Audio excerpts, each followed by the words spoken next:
자, 28쪽에 이제 몽골 제국 보도록 하겠습니다. 자, 위에 연표가 나와 있는데요. 대략 시작을 보시면 13세기, 1206년입니다. 13세기라고 하면 기본적으로 대몽골의 시대였다라는 것을 기본적으로 깔고 보도록 합시다. 1206년 몽골 세력이 칭기스칸이 부족을 통합했던 그 시점부터 대략 160여 년간의 시기를 주로 볼 겁니다. 그래서 지금 몽골 세력이 부족을 통일하고 중국의 패권을 장악해가는 과정을 쭉 볼 거고요. 1368년에는 한족 출신의 주원장이라고 하는 인물이 명이란 나라를 건국합니다. 한족 출신의 주원장. 그래서 이 몽골 세력을 북쪽으로 밀어내요. 그래서 그 이후 시기를 보통 그냥 북원이라고 보통 부릅니다. 자, 그래서 몽골 제국이 완전히 무너진 건 아니지만 중국의 패권이 명나라로 넘어가게 됐다라는 것이고요. 그럼 그 뒤에는 무엇이냐? 몽골이 북쪽으로 밀려난 이후에도 여전한 영향력을 갖고 있었고 명나라라고 하는 나라를 크게 위협했던 사건이 두 차례 있습니다. 그것을 기록해 놓은 것이다 라고 보시면 돼요. 자, 그래서 지금 1206년부터 볼 겁니다. 그리고 여기 몽골이 중국을 통일했다라고 해놨는데 이것은 칭기스칸이 부족 세력을 통합했다 정도로 수정을 하는 게 맞을 것 같습니다. 이거 오타라고 봐주세요. 자, 칭기스칸부터 보죠. 자, 칭기스칸은 원래 이름이 테무친이었습니다. 이 테무친은 당시에 몽골 부족 세력을 통합함으로써 이 몽골 부족 세계에서 칭기스칸으로 추대가 되죠. 자, 칸이라고 하는 게 유목민족의 지도자를 의미하는 것이었습니다. 그리고 이 칭기스칸으로 추대된 일종의 회의가 있었겠죠. 당시 그 회의를 쿠릴타이라고 합니다. 일종의 당시 유목민족들이 합의하는 기구였다라고 보시면 돼요. 자, 그러면 이 테무친, 칭기스칸은 어떻게 부족 세력을 통합하고 칸의 지위에 오를 수 있었느냐?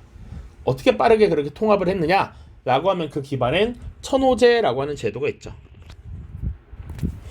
자, 천호제라고 하는 건 기본적으로는 군사 행정 조직이었습니다. 그래서 천호라고 하면 1000명의 군사 조직이라고 생각하시면 되고요.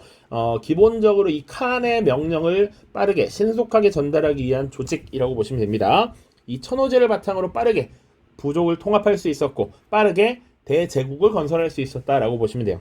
그래서 이 칭기스칸은 사실 주변의 여러 국가들을 정복해 나가면서 몽골 제국을 구성합니다. 자, 그런데 이 몽골 제국을 요새는 이제 울루스 체제라는 것으로 표현을 합니다. 예케 몽골 울루스라고 하는데 이 울루스라고 하는 건 기본적으로 집단, 국가를 의미합니다.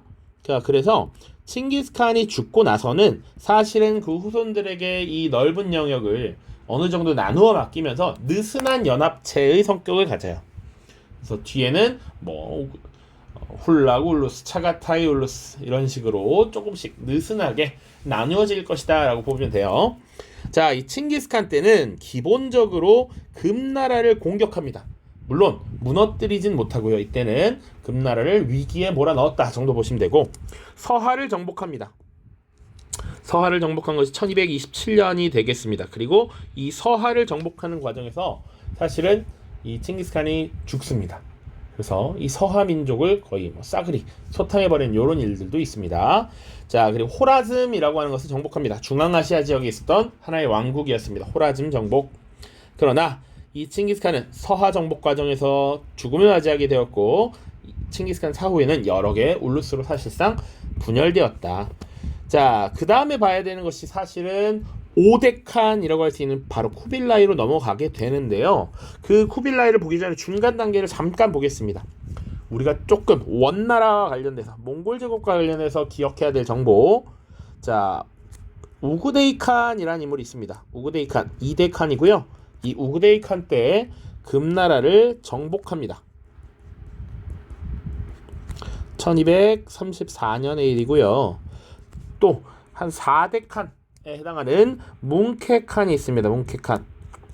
당시 몽골 제국이 동유럽 지역까지 진출합니다. 그래서 당연히 서아시아 지역을 거치게 되는데 당나라를 꺾고 비단길의 주도권을 장악했던 아바스 왕조를 정복한 것도 몽골 제국입니다. 요것은 1258년이 됩니다. 뭉케 칸. 자, 이 두 명이 중간에 이런 게 있었다. 우그데이, 뭉케를 기억하라는 게 아니고 몽골 제국이 금나라를 정복하고 아바스 왕조를 정복했다 정도 기억하시면 됩니다. 자, 그 다음 쿠빌라이입니다. 쿠빌라이. 자, 기본적으로 뭉케 사후에 이 몽골 제국 내에서는 칸의 지위를 놓고 권력 다툼이 발생합니다. 아릭부케라고 하는 사람과 이 쿠빌라이가 권력 다툼을 하게 되는데 여기서 쿠빌라이가 승리를 하게 되고요. 자, 이 쿠빌라이는 당시에 이제 수도를 대도, 오늘날의 베이징으로 옮기게 됩니다. 그리고 몽골 울루스라고 했는데 기본적으로 쿠빌라이, 대칸이 다스리는 이 영역을 중국식 국호인 원이라고 하는 호칭을 사용합니다. 쿠빌라이 때입니다. 자, 그리고 남송을 정복해서 중국을 사실상 통일했다라고 보는 게 쿠빌라이 때고요. 1279년이고, 그리고 또 고려를 복속시키고 그 이후에 바다 건너 일본의 원정을 떠나게 되죠. 물론 이 일본 원정은 실패합니다만 당시 일본의 권력을 갖고 있었던 가마쿠라 막부가 이 두 차례의 침략을 막아내는 과정에서 쇠퇴합니다. 그것까지는 같이 기억을 해두시라. 자, 뿐만 아니라 남쪽으로는 베트남의 쩐왕조를 공격했는데 결국 그 베트남의 쩌능다오라고 하는 인물의 활약에 막혀서 실패했다 정도 같이 기억해 두세요. 쿠빌라이와 관련된 내용이 되게 다양하게 있습니다. 지금 수도를 대도로 옮겼다, 중국식 국호 원이라고 하는 호칭을 사용했다, 남송을 정복했다, 고려를 복속시키고 일본 원정을 떠났다, 베트남 원정을 실패했다, 이런 것들. 자, 그 이후에 원나라는 점차 쇠퇴하게 되는데요. 쿠빌라이가 죽은 이후에 내부 분열이 심화되었고 지배층은 굉장한 사치를 부렸습니다. 그래서 재정난이 심화되었다. 특히 이 지배층은 당시 티베트 불교라고 하는 라마교라고 하는 것을 굉장히 신봉했는데 이 라마교가 성행하면서 굉장히 각종 행사를 크게 열고 재정을 낭비하는 모습이 있었다라는 것이죠. 그래서 그 재정 악화를 지금 해결하기 위해서 내세운 것이 당시 집회였던 교초를 대규모로 발행하는 것이었습니다. 자, 그러다 보니까 이것이 자연스럽게 물가 폭등, 인플레이션을 유발하게 되었고 결국 백성들의 삶이 더욱더 어려워졌다라는 것이죠. 자, 그래서 홍건적, 그러니까 붉은 두건을 쓴 홍건적의 반란이 일어나면서 이 원제국은 점차 쇠퇴하게 되고요. 그리고 한족 출신 농민이었던 주원장이 건국을 한 명나라가 압박을 해오면서 결국 만리장성 이북 지역으로 지금 쫓겨나게 되었다라는 것까지 보시면 되겠습니다. 자, 그래서 그 이후를 보통은 북원이라고 보통 부른다. 북원, 이렇게 보시면 되겠습니다. 자, 그러면 몽골 제국 대략 봤습니다. 칭기스칸, 쿠빌라이 칸, 그리고 원 제국의 쇠퇴 과정 봤고요. 그러면 이 몽골 제국은 짧고 굵게 정말 한 세계를 호령했던 그런 나라였는데 이 원나라, 대칸이 다스리는 원나라는 중국을 어떻게 지배했느냐. 자, 가장 기본은 몽골인 제일주의 원칙이었습니다. 몽골인 제일주의 원칙. 그래서 몽골인이 가장 중요한 요직을 독점하게 됐고요.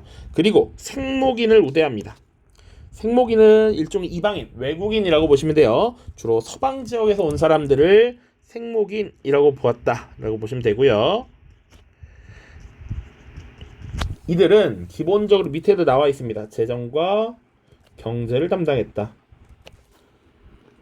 자, 그리고 피지배층으로서 한인과 남인이 있었습니다. 이들은 기본적으로는 다 한족, 원래 중국에 거주하던 사람들이라고 보시면 되는데 한인들은 여진인, 거란인, 그리고 금나라 지배하에 있었던 한인들을 한인이라고 불렀습니다.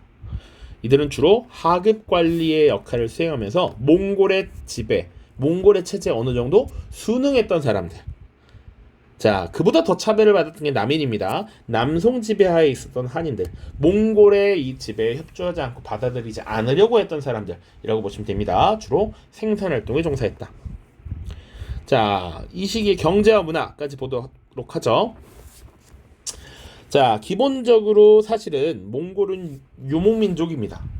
부족 생활을 하던 족속들인데 중국을 장악하면서 일부 중국의 제도를 수용하죠. 그래서 관료제라든지 중국의 지방행정 조직인 주현제는 일부 수용합니다. 자, 그리고 과거 제도는 시행되었습니다. 하지만 과거 당나라 때나 송나라 때처럼 중시되지는 못했다. 오로지 하급 관리는 요 정도 과거 시험으로 뽑지만 고위 관료로 진출하기 위한 그런 방법으로서 활용되지 못했다라는 겁니다. 과거제는 시행되었지만 중시되지 않았다. 자, 그리고 경제 보시면요, 목화 재배가 전국적으로 확대되었다라고 합니다. 그래서 의생활의 개량이 많이 이루어졌다. 이 시대 원나라 때가 우리 고려 후기와 연결이 되죠. 그래서 문익점이 원나라에서 이 목화씨를 숨겨 들어왔던 이런 얘기들이 있지. 자, 그리고 대제국을 건설했기 때문에 활발한 동서교류 이루어졌고요. 상업이 겁나 발전합니다. 그래서 상업도시로서 대도시들이 많이 등장하죠. 특히나 주요 거점, 사람들이 몰리는 항구 도시가 많았습니다. 송나라 때도 다뤘던 취안저우, 항저우 이런 도시들이 더욱더 성장하게 되더라 로 보시면 돼요. 자, 그래서 동서교역로로 주로 이용되었던 것이 초원길, 비단길, 바닷길 이런 것들이 있고요. 중간중간에 쉬어갈 수 있는 역참이라고 하는 것이 발달하였죠. 역참. 말을 갈아타기도 하고요. 사람들이 숙박을 하기도 하고요. 때로는 돈을 빌려주기도 하고요. 이런 역참이 발달했습니다. 자, 그리고 교초라고 하는 지폐가 발행되었다. 송나라 때는 교자와 회자, 원나라 때는 교초가 발행되어서 교역의 편의가 늘어났습니다. 그래서 오른쪽에 교초 어떻게 생겼는지 나와 있더라. 자, 그리고 문화 파트 보시면 이슬람의 영향을 받아서 곽수경이라고 하는 인물이 수시력을 편찬하였다. 요게 원나라 관련 선지로 거의 최다 출제일 겁니다. 곽수경이 수시력을 편찬하였다. 혹은 위에 역참이 발달하였다. 가장 많이 언급되는 키워드들이다. 반드시 기억을 해두시고요.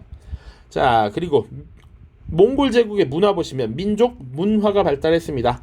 그들이 몽골 부족들이 사용했던 문자를 승려 파스파가 정리했습니다. 파스파 문자라고 하는 것이 제작되었고요. 그리고 라마교라고 불렸던 티베트 불교를 보호하였다. 이런 내용들을 살펴볼 수 있습니다. 자, 그리고 원나라 때도 송나라 때와 마찬가지로 서민 문화가 발달했는데 연극의 일종인 원곡이라는 것이 유행합니다. 대표적인 작품 서상기, 비파기가 유행하였다. 이런 것이 예전에 선지로 언급된 적이 있습니다. 자, 그리고 추가로 한두 가지만 더 보자면 역사서 서술이 있습니다.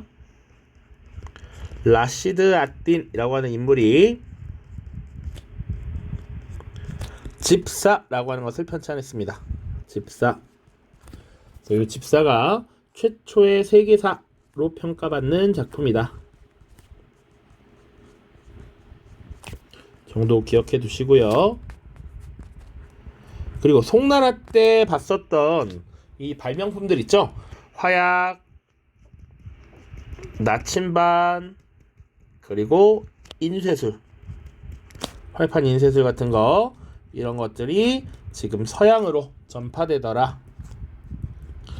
기본적으로 몽골이 지금 동서를 잇는 대제국을 건설했기 때문에 이런 것들이 가능했다라고 보시면 됩니다. 자, 마지막으로 볼 것이 이제 원대 동서문화 교류입니다. 아까도 얘기했듯이 이렇게 대제국을 건설했기 때문에 중간중간에 교역로도 다양하게 발전했고요. 역참이라는 것도 많이 만들어졌고요. 그리고 이 교역로를 통해서 여러 사람들이 지금 이동했다라는 것도 볼 수 있죠. 자, 그래서 조금 보도록 하시죠. 자, 기본적으로는 대제국 건설을 통해서 유라시아 지역의 교역망을 통합했다. 그래서 동서교역이 활성화되었고 그 동서교역을 활성화될 수 있도록 서포트했던 것이 역참제라고 하는 것이었다. 자, 그리고 해상무용로도 굉장히 발달했습니다. 그것을 관리하기 위한 시박사라고 하는 관청이 더욱 많이 생겨났다 보시면 되고요. 자, 인적 물적 교류가 확대되었다라고 해서 특히 이 서역 세계로부터 이 아시아 지역으로 진출한 여러 인물들이 있습니다. 그게 지금 법리에도 나와 있는 마르코폴로, 카르피니, 이븐 바투타라고 나와 있고요. 시간적 순서대로는 카르피니가 먼저, 그 다음 마르코폴로입니다. 자, 카르피니라고 하는 인물은 이 몽골 제국의 구육한 때 이 몽골 제국을 방문했던 인물이고요. 기본적으로는 선교사였다라고 보시면 됩니다. 교황 인노켄티우스 4세의 사절이었습니다. 자, 기본적으로 몽골이 지금 서쪽으로 이렇게 진출합니다. 그래서 몽골의 지금 이런 무서움을 알게 된 당시 유럽 세계는 이 교황의 사절단을 파견했던 것이죠. 그리고 오히려 지금 교황의 영도력 가르침을 받아라, 크리스트교로 개종해라, 이런 걸 요구하기도 했습니다. 자, 당연히 받아들이고 그러지는 않았습니다. 자, 조금 더 봐야 될 것은 이제 마르코폴로라는 인물이죠. 한 번쯤 이름을 들어봤을 법한 마르코폴로. 쿠빌라이 칸 때 방문을 했었고요. 이탈리아의 베네치아의 상인 출신입니다. 이 마르코폴로는 기본적으로 동방 지역을 와서 수십 년간 거주를 하면서 자신이 보고 경험했던 것들을 책으로 정리합니다. 그 책을 동방견문록이라는 이름을 붙였습니다. 동방견문록. 자, 그래서 이 동방견문록이 유럽에서 전파가 되면서 이 아시아 지역에 대한 호기심이 더욱더 극대화되었다라고 보시면 됩니다. 자, 세 번째는 이븐 바투타입니다. 모로코 출신 여행가였고요. 이 아시아 지역을 다녀와서 여행기라고 하는 책을 저술을 했죠. 여행기. 그래서 마르코폴로 때 동방견문록, 이븐 바투타 때 여행기, 이런 것들이 지금 몽골을 다녀간 이후에 쓰여진 책들이다라고 보시면 됩니다. 자, 그리고 예외적으로 요 위에 세 명의 인물은 기본적으로는 서쪽 세계에서, 서방 세계에서 지금 동방 세계, 아시아로 온 인물이라면 역으로 동쪽에서 서쪽으로 간 인물입니다. 랍반 사우마가 있습니다. 당시 이 중앙아시아 지역을 장악하고 있었던 훌라구 울루스의 사절단으로 유럽에 파견되었었고요. 예외적으로 지금 원나라에서 유럽 세계로 여행을 갔던 인물이다 정도 보시면 됩니다.